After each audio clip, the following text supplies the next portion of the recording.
The valley of the Mahanadi in Orissa, like many river valleys in India, has been the scene of dramas inspired by the waters of the great river.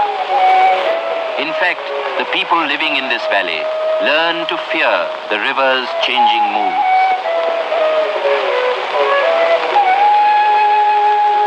There were times when the valley was dry, when man and beast had to search for water. Then there were times when water became the grave of man.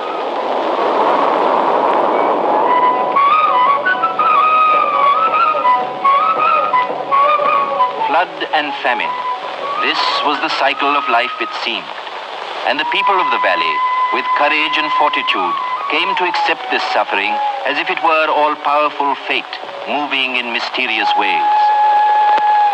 Men, women, and children, uprooted from their farms and lands, were forever finding new earth on which to live. The valley was their ancient home. Where else could they go?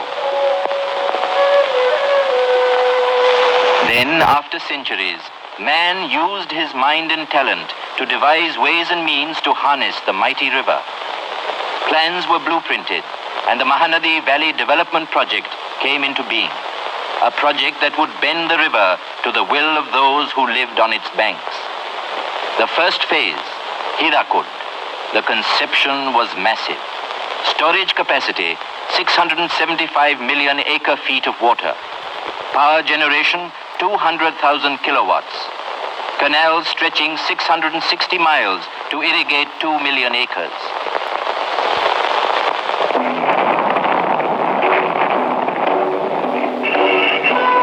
Thus began the construction of the world's longest dam.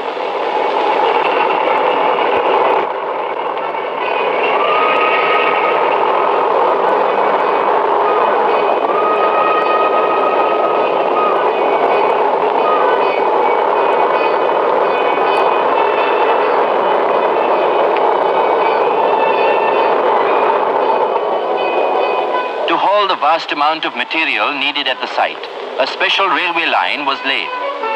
Meanwhile, survey, material testing, and soil research continued as a vital preliminary to the actual construction of the dam.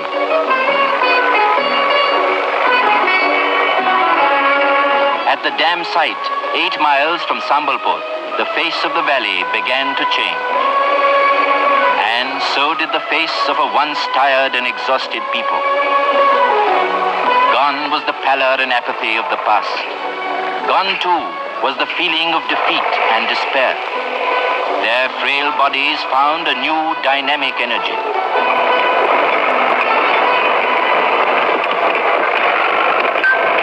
By now, the workers' colony too had grown. Apart from the flourishing market, there was a school for children and also a new hospital. Work continued simultaneously on several fronts. But hands alone could not build Hirakud. Machines reinforced the effort of man.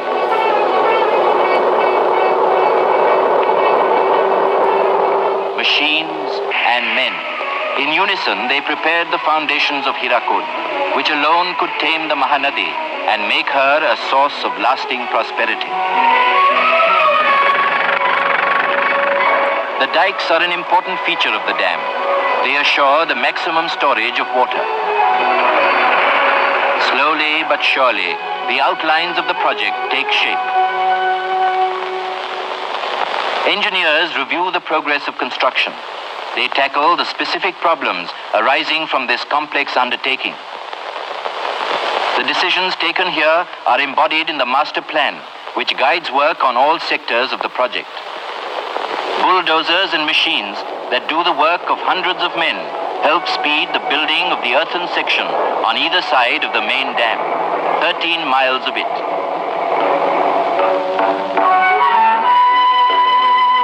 Over 700 million cubic feet of earth are being removed from the neighboring borrow pits. Enough earth to build a 10-foot highway from Cape Comorin to India's capital. These earthen sections are the arms, as it were, of the body of the project, the main dam, where batteries of machines are crushing stones, mixing cement, preparing, in fact, the muscle for the curbing of the Mahanadi.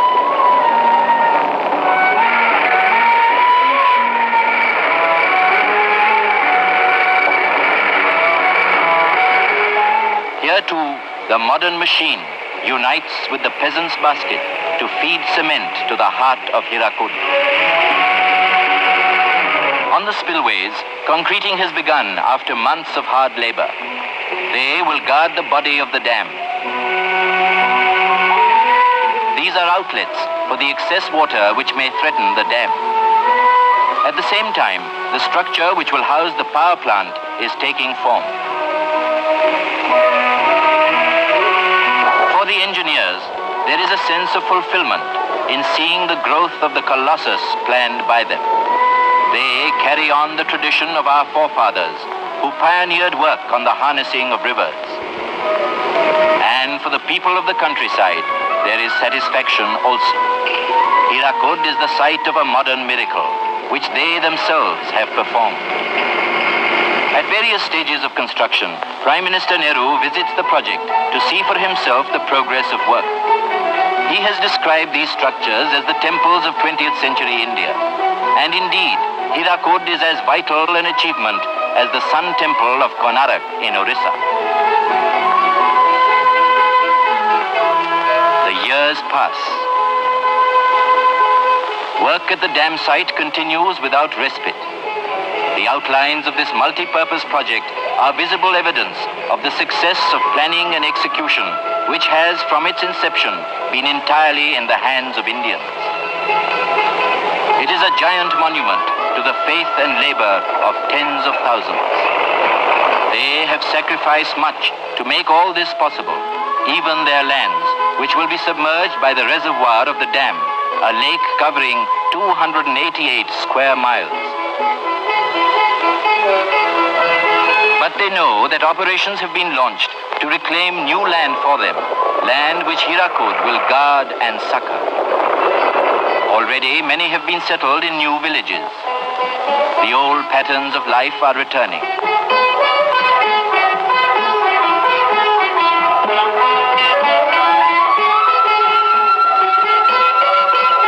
The opening of the Bargar Canal marks a great day in the valley. Those uprooted from the site of the dam will now be able to re-establish themselves on new farms along the life-giving canals.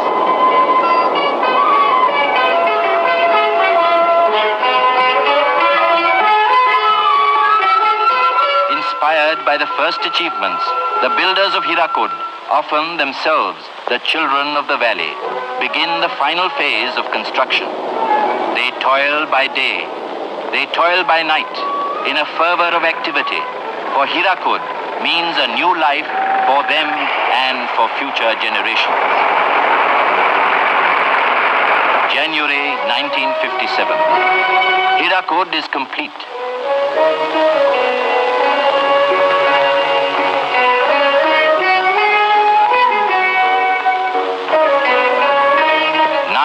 Eventful years, crowded with the drama of a monumental achievement.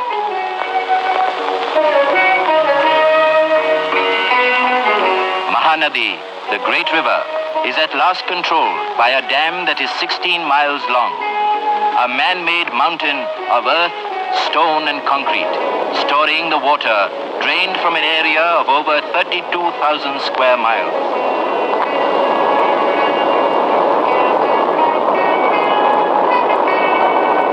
This water will not ravage the valley. Instead, it will turn the turbines of the power plant, creating electric energy which can be sent hundreds of miles to towns and villages, houses and factories.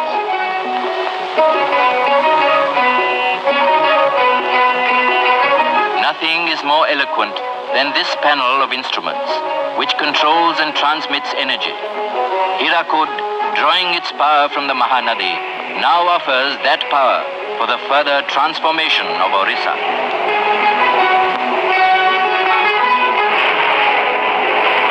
Power from Hirakud creates new industry, new employment, new wealth. It is proof, if proof were needed, that the tragic times will never return. Hirakud has given birth to new townships, complete with technical colleges, which train engineers for the future development of Orissa.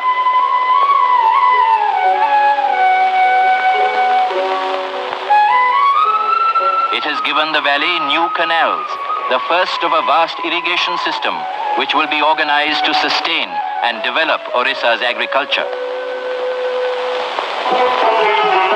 They are the veins which will nourish the valley and her people. Along the Mahanadi, they speak of Hirakud with pride. It is a story that generations yet unborn will treasure, for it tells of man triumphant, master of his fate. If these are the fruits of Hirakud, then surely, when the Mahanadi has been dammed at Tikkarpara and Naraj, when even more canals bring life to millions of neglected acres, the earth of Orissa will yield her bounty as never before. That is the prayer of the people of the valley.